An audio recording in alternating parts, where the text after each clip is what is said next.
Olá pessoal, sejam bem-vindos à nossa segunda videoaula. Vamos dar continuidade ao estudo da dinâmica e agora entrando no assunto das forças que regem o movimento aqui na Terra. Eu diria que a principal delas é essa que a gente vai ver agora, e é um assunto muito importante, não só para o conhecimento de vocês como seres humanos, habitantes do planeta Terra, mas como forma de vocês estudarem para os vestibulares, para os concursos e, enfim, os testes que vocês forem fazer aí na vida de vocês que envolverem o estudo das ciências. E do que a força gravitacional se trata? Ela é uma força fundamental da natureza. O que quer dizer isso? Forças fundamentais são aquelas que existem enquanto a natureza existe. Então, desde que a natureza, e quando eu falo natureza, eu falo do universo inteiro, desde que o universo inteiro passou a existir, a força gravitacional, que é uma força fundamental, existiu também. E ela existe orientando a interação de tudo o que existe, que tem massa, né, que tem matéria na natureza. Então, ela é muito importante e só passou a ser estudada recentemente, né? Através do Newton, que, como é que eu posso dizer, organizou, estruturou o estudo da força gravitacional. Mas antes dele, várias pessoas já estavam tentando resolver os dois problemas que eu vou colocar aqui, que serviram como base para o estudo da força gravitacional. Então, foi lá no século XVII que alguns cientistas, junto com o Newton, tentaram resolver esses problemas. Quais eram eles, né? Primeiro, por que as coisas caem? Simples assim. Por que tudo que está próximo à superfície da Terra, se estiver solto, vai cair? Ele tende a ficar grudado com a superfície da Terra. Por que isso acontece? Por que as coisas não saem simplesmente levitando por aí, né? E eu desenhei aqui uma árvore com o fruto caindo. O que acontece, né? Se eu tenho uma mangueira, aqui em Fortaleza tem muita, nas ruas, as mangas, quando estão maduras, elas caem no chão, né? Por que elas caem no chão? Por que elas não sobem? Por que elas não vão para outro lugar? Por que tudo tende a ir para o chão? Esse era um problema que, apesar de ser trivial, todo mundo já está acostumado a conviver com isso, mas não se tinha uma explicação científica para isso. Então, era um dos problemas da época.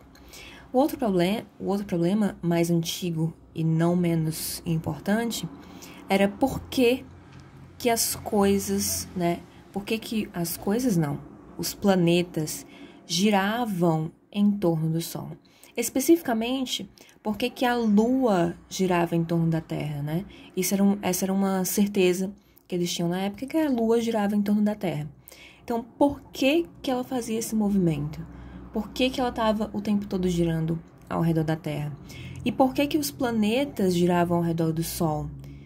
Que força é essa que fazia com que eles ficassem girando em órbitas elípticas, né, quase circulares, ao redor dessa estrela, que é o Sol? Por que isso acontecia? E aí, pensando nisso, eles descobriram que a única coisa capaz de fazer isso seria uma força que só dependesse da massa e das distâncias. Sendo assim, se depende apenas das massas e da distância, qualquer massa atrai qualquer massa por força gravitacional. Força gravitacional, gente, não é só aquela que faz com que os objetos caiam na Terra ou que faz com que os planetas girem em torno do Sol. A força gravitacional, ela atinge e ela existe em qualquer interação que tenha massa. Então, qualquer dois objetos que tenham massa, esses dois papéis, eles estão interagindo gravitacionalmente. Então, existe força gravitacional entre eles, mas ela é muito pequena, né? Ela é quase que inexistente comparada à força com que a Terra está atraindo o papel. Mas se dois papéis têm massa, então existe força gravitacional entre eles. Então, representei aqui uma bola e um cubo para dizer que podem ser quaisquer duas massas e elas vão ter força gravitacional, uma atraindo a outra. Lembrando que a gente já descobriu que essa força gravitacional é atrativa, né? Estritamente atrativa, e que ela atua em quaisquer objetos que tenham massa, que tenham matéria. Basicamente tudo, né? Tudo que a gente tem contato, tudo que existe aqui no nosso planeta Terra interage gravitacionalmente. Aqui, só repetindo os dois problemas que estavam sendo discutidos naquela época, que levou ao estudo da força gravitacional, das leis de gravitação universal, né, que a gente vai já ver daqui a pouco, que era o que é que mantém a Lua orbitando ao redor da Terra e por que os corpos próximos à superfície da Terra são atraídos por ela, certo? E aí, para responder essas perguntas, né, elaborou-se as seguintes afirmações, as seguintes leis. A primeira é que dois corpos materiais que tenham matéria, que tenham massa, quaisquer, não importa quais sejam, exercem uma força de atração mútua, denominada força gravitacional. Isso quer dizer que qualquer coisa que tenha massa, duas pessoas, uma pessoa e um lápis, sei lá, qualquer duas coisas que tenham massa vão estar sendo atraídas uma para a outra. Vocês lembram que a gente falou de ação e reação? Então, se eu estou atraindo o lápis está me atraindo de volta. Existe um processo mútuo, né? Ação e reação é um par aqui, ó. Esse atrai esse atrai esse de volta. Então, ação para cá, reação para lá, né? Tem o mesmo módulo, que a gente vai já ver como é que calcula, mesma direção, sentidos contrários. É uma força de atração mútua, que a gente chama de força gravitacional. Então, pensando que é mútuo, o papel também está atraindo a Terra, tá, gente? A mesma força que a Terra está atraindo o papel está atraindo a Terra. É uma força mútua. Ocorre nos dois sentidos. Outra afirmação. A intensidade da força gravitacional depende das massas desses corpos. Como eu falei, se a massa desses objetos é muito pequena, a interação gravitacional é muito fraca. Ela é fraca por si só, né? A força gravitacional é uma força muito fraca. Para que ela atue de maneira perceptível, a diferença entre as massas precisa ser muito grande ou as duas massas precisam ser muito grande. Por que a gente vê os objetos caindo, né? Porque a diferença entre a massa do objeto e a massa da Terra inteira é muito grande. A Terra tem uma massa enorme. É por isso que existe uma força real ali, visível, que está atraindo. Mas se a massa da Terra não fosse muito pequena, que é o que acontece entre dois objetos quaisquer que estão aqui na superfície da Terra, com a massa pequena, vamos dizer assim, a gente não vê essa força acontecendo. A gente não vê as coisas se atraindo umas para as outras, né? Se batendo por aí. Por quê? Porque a massa delas é muito pequena. Para que essa força passe a ser visível, passe a ser considerável, a massa precisa ser muito grande. A massa que está interagindo ali, né? Então, a quantidade de matéria desses corpos precisa ser muito grande. Outra afirmação é de que a intensidade da força gravitacional depende da massa, como a gente já viu, e depende também da distância entre os corpos. Além dessa força que eu falei ser muito fraca e depender de uma massa muito grande, ela também depende de uma distância pequena. Por quê? Porque ela é inversamente proporcional ao quadrado da distância. O que quer dizer isso? Se essa distância diminui, aumenta, vamos dizer assim, aumenta, né? Porque é inversamente proporcional. Então, quanto maior a distância, menor a força. Se essa distância aumenta de 1 para 2, a força diminui de 1 para 4. Entenderam? Então, se essa distância, repetindo, aumenta de 1 para 2, 1 metro para 2 metros, a força que antes podia ser igual a 1, quando era 1 metro, vai passar a ser 1 dividido por 4, quando a distância é 2 metros. Então, você vai pegar essa distância que está aumentando e levar ao quadrado para saber o quanto que essa força está diminuindo, por quanto essa força está sendo dividida. Então, ela é fraca, depende de massas muito grandes e depende de uma distância pequena. Por quê? Porque quando essa distância cresce, a força cai de forma muito, muito veloz, muito forte. Então, a força gravitacional, ela fica fraca rapidamente com a distância. Quanto maior for essa distância, menor vai ser essa força ainda. Então, matematicamente falando, né? O que a gente tem?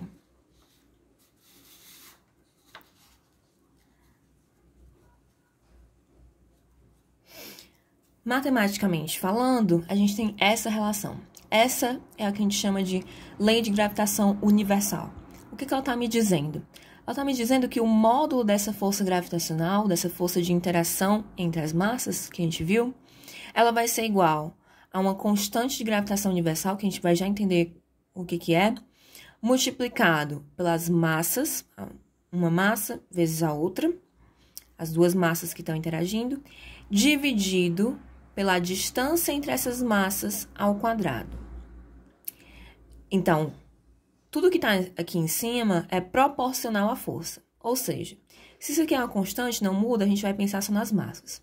Quanto maior for essas massas, maior vai ser a força gravitacional de interação entre elas. Aqui embaixo está inversamente proporcional, ou seja, quanto maior for essa distância, menor vai ser a força gravitacional de interação entre as massas. Então, as mesmas duas massas podem ter forças de interação totalmente diferentes, dependendo da distância entre elas, ok? E esse G? A constante gravitacional universal, gente, ela é uma constante de proporcionalidade. Como eu falei para vocês, a força gravitacional é uma força muito fraca, muito fraca.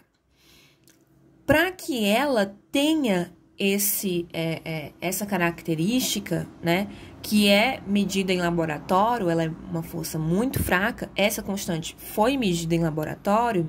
Pensar aqui, eu tenho uma massa de 10 quilos, eu tenho outra de 20 quilos, e a distância entre elas, vamos dizer, é de 1 metro. Então, 10 vezes 20, eu tenho quanto? Eu tenho 200. 200 dividido para 1, 200. Se eu não tivesse essa constante gravitacional, a força de interação entre um objeto de 10 quilos e outro de 20 seria igual a 200 newtons. Mas é óbvio que não é 200 newtons, porque 200 newtons é uma força muito forte, né? E a gente não vê um objeto de 10 quilos se grudando, né? Levitando até grudar com outro objeto de 20 quilos. Isso não acontece na prática. Então, eles precisaram ver qual é a constante de proporcionalidade para chegar à real força de interação entre essas duas massas. E a constante é essa. É uma notação científica que vale 6,67, aproximadamente, né? Vezes 10 elevado a menos 11, pessoal. Olha o quanto esse número é pequeno. Menos 11. Então, essa vírgula aqui vai dar 11 casas aqui para a esquerda ainda, certo? Então, 10 elevado a menos 11 newtons por metro quadrado dividido por quilograma quadrado. Vamos ver um exemplo de aplicação dessa lei. Vamos ver aqui.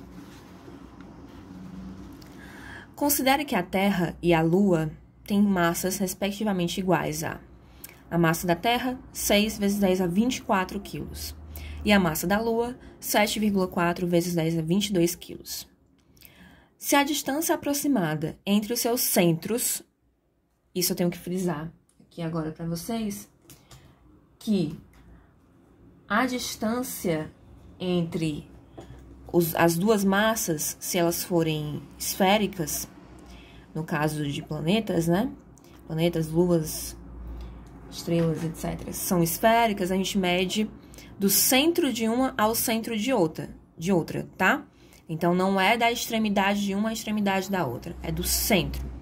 Então, essa distância aqui é a distância de centro a centro, tá? Nunca de uma extremidade à outra. Então, a distância entre os seus centros. Qual é essa distância? 380 mil quilômetros. Determine o valor da Lua. O valor... Opa, da Lua não. Da intensidade da força de atração entre a Terra e a Lua. E pede para considerar o G igual a 6,7 vezes 10 a menos 11. Então, qual é a primeira coisa que a gente precisa fazer aqui? A gente precisa pensar qual é a lei de gravitação universal, qual é a lei que determina qual vai ser essa força de interação. É essa daqui, né? Força igual constante vezes uma massa, vezes a outra, dividido pela distância entre elas ao quadrado. A força é o que ele quer saber, então eu coloco um ponto de interrogação aqui. A constante gravitacional eu só repito aqui, ele já me deu, eu anotei. Massa 1 eu vou considerar sendo a massa da Terra, mas tanto faz, massa 1 ou 2, a ordem não importa, tá, gente? Então, massa 1 eu vou considerar como a massa da Terra, 6 vezes 10 a 24. Massa 2, a massa da Lua, 7,4 vezes 10 a 22. E a distância, 380 mil quilômetros. Como vocês viram aqui, ó, na unidade da nossa constante, a força tem que estar em newtons, a distância em metros e a massa em quilos, né, dentro do sistema internacional. Então, essas são as unidades corretas. Para a força estar em newtons, a massa já está em quilos, mas o que está faltando? Eu preciso transformar essa distância que está em quilômetros para metros, né? Então, para transformar de quilômetro para metro, eu só preciso acrescentar 3 zeros, né? Então, é como se tivessem... Deixa eu anotar aqui do lado. Tem 3 zeros aqui, 380 mil. Mais 3 zeros, eu tenho a distância em metros. Como tá todo mundo aqui em notação científica, obviamente a gente vai transformar isso aqui em notação também, né? Para ficar mais simples os nossos cálculos. Então, eu vou considerar a minha vírgula aqui no final, certo? E a gente vai começar a andar com essa vírgula a quantidade de casas para a esquerda até chegar no 3. Então, vamos lá. 1, 2, 3, 4, 5, 6, 7, 8. Andei 8 casas e a vírgula veio parar aqui entre o 3 e o 8. Quando eu faço isso, basta que eu escreva 3,8 e tudo que vem depois eu encaixo aqui, ó, na potência, na multiplicação de uma potência de base 10. Então, eu vou multiplicar por uma potência com a base 10 e o expoente vai ser quem? Vai ser a quantidade de casas que eu andei. Se eu andei para a esquerda, ele fica positivo, 8 casas, 8. Se eu andar para a direita, ele fica negativo. Então, se eu tivesse andado para o outro lado aqui, ficaria menos 8, certo? Então, vamos transformei todo mundo em notação científica, agora vamos calcular. Vamos substituir. Substituindo os valores na equação, vai ficar assim. Então, eu tenho o meu G aqui, a massa da Terra, massa da Lua e a distância entre elas, opa, ao quadrado. Não posso esquecer, não é só dividir pela distância. Tem que colocar esse 2 aqui fora. Qual é a primeira coisa que eu vou fazer aqui? Eu vou elevar esse termo de distância ao quadrado, né, gente? Então, esse quadrado que tá aqui fora, ele vem pro 3,8 e ele vem aqui pro 10 elevado a 8. Então, 3,8 elevado a 2 é o mesmo que multiplicar 3,8 vezes ele mesmo, né? 3,8 vezes 3,8 vai dar 14,4. E aqui, essa potência, o que eu faço? Se eu tenho uma potência de uma potência, né? Eu tô elevando essa potência 10 elevado a 8 a uma outra potência 2, eu preciso só multiplicar os dois expoentes. Então, eu repito a base, 10, e multiplico os expoentes. 8 vezes 2, 16. A partir daqui, o que eu faço? Já elevei, né, ao quadrado, esse 2 vai sumir, vai ficar só o resultado aqui. E na parte de cima eu não mexi com ninguém. Agora eu vou mexer. O que eu vou fazer? Eu vou pegar, porque aqui eu tô multiplicando todo mundo, né? Eu tô multiplicando essa notação por essa que multiplica essa. Então, se é tudo uma multiplicação, eu vou pegar só esses números aqui, por enquanto. Só os números, eu vou ignorar as potências de base 10, pegar só os números e vou sair multiplicando.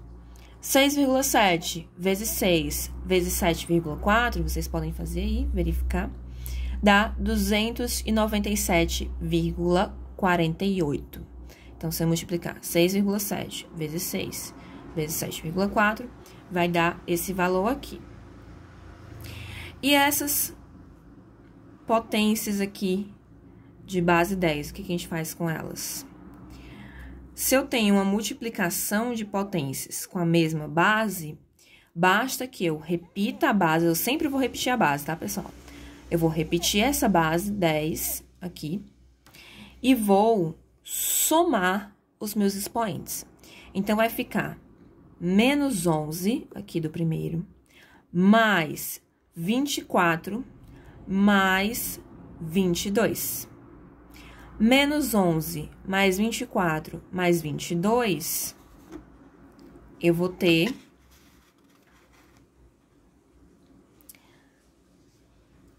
35, certo? Aqui, ó, 35.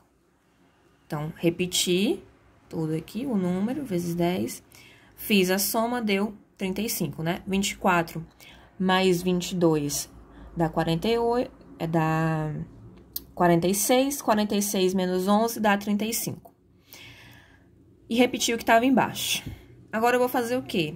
Eu vou dividir essas duas notações. Como é que eu faço para dividir? Primeiro, eu vou dividir esses dois números aqui. Vocês podem fazer aí na calculadora, certo?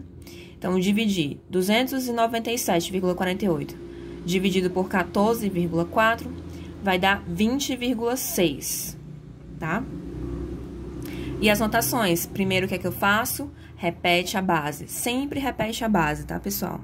Então, eu vou repetir a base 10 aqui, e vou, numa divisão, na multiplicação eu somei, não foi os expoentes? Na divisão eu vou fazer ao contrário. Eu vou subtrair os expoentes. Então, vai ficar o de cima menos o de baixo. 35 menos 16. Aqui, ó, 35 menos 16. Isso aqui vai dar aproximadamente quanto? Vai dar 20,6, né? Então, vai dar 20,6 vezes, repete a base, 10. 35 menos 16 dá quanto? 19, né? Só que pra ficar redondinho, bonitinho, eu já cheguei numa resposta, tá, gente? Pra ficar em notação científica mesmo, esse número aqui precisa estar na casa das unidades. Então, eu vou andar uma casa com a vírgula aqui pra esquerda. Se eu ando uma casa com a vírgula para a esquerda, que é que a gente já viu? Que eu acrescento no expoente, né? Então, o expoente que era 19, agora aqui na resposta vai ser 20.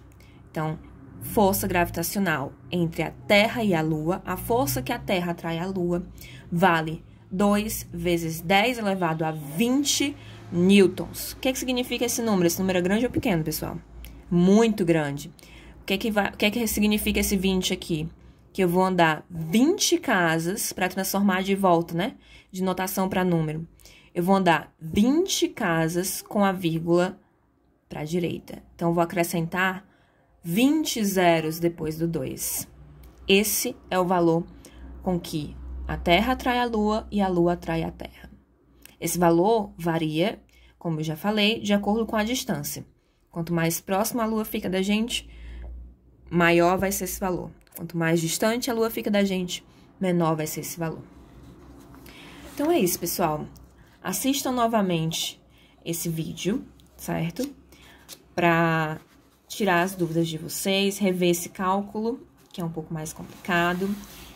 Façam todos os exercícios que eu propus para vocês, que vocês vão entender. Esse assunto é muito importante, vai cair bastante na prova de vocês, então espero que vocês tenham entendido e que vocês me mandem as dúvidas de vocês, caso vocês tenham, certo? Então é isso, um abraço e até a próxima.